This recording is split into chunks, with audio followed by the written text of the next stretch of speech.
What is the use of colour corrector during makeup. तर सगळ्यात पहिल्यांदा जो हा ऑरेंज कलरचा कलर करेक्टर तुम्हाला दिसतोय हा यूज करतात डार्क सर्कल किंवा ब्लॅक स्पॉटसाठी. जसं की मला इथे ब्लॅक स्पॉट आहे तर मी तुम्हाला प्रॅक्टिकली करून दाखवणार. सगळ्यात आधी थोडंसं इथे मी लावून घेणार आहे. जर डार्क असेल तर डार्क लावायचं.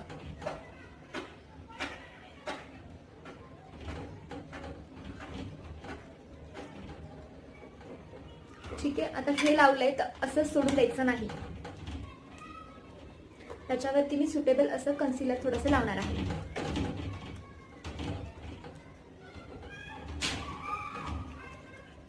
आणि त्यानंतर ब्युटी ब्लेंडरने ब्लेंड करायचं.